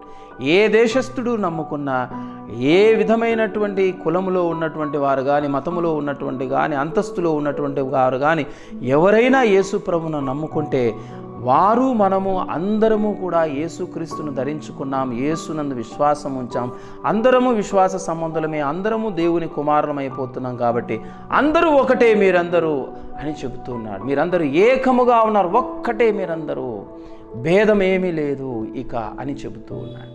29వ వచనాన్ని చదువుకుందాం. గలతీ 3:29, మీరు క్రీస్తు సంబంధులైతే ఆ పక్షమందు అబ్రహాము యొక్క సంతానమై ఉండి వాగ్దాన ప్రకారము వారసులై ఉన్నారు. ఈ విధంగా ధర్మశాస్త్ర సంబంధమైన క్రియలు పక్కన పెట్టి యేసుక్రీస్తు వైపు తిరిగి ఆయన చేసిన ఆ శిలువ బలియందు చిందించిన రక్తమునందు, ఆ విమోచన కార్యమునందు విశ్వాసం ఉంచడం ద్వారా మనము క్రీస్తు సంబంధులమైపోతున్నాం. క్రీస్తు సంబంధులందరూ కూడా విశ్వాస సంబంధులు. ఎందుకంటే విశ్వాసము ద్వారానే వారు దేవుని ఎద్దకు వస్తున్నారు, విశ్వాసము ద్వారానే యేసు రక్తాన్ని ఆశ్రయిస్తున్నారు, విశ్వాసము ద్వారానే మరి రక్తాన్ని కడుక్కొని నీతిమంతులుగా దేవుని చేత ఉచితముగా తీర్చబడుతున్నారు. కాబట్టి క్రీస్తు సంబంధులు అయినప్పుడు వారెవరు? అబ్రహాము యొక్క సంతానమే అంటున్నాడు. ఎలా అబ్రహాం సంతానం ఇది? అబ్రహాము విశ్వాసం ఉంచాడు కాబట్టి ఆయన నీతిమంతులుగా తీర్చబడ్డాడు.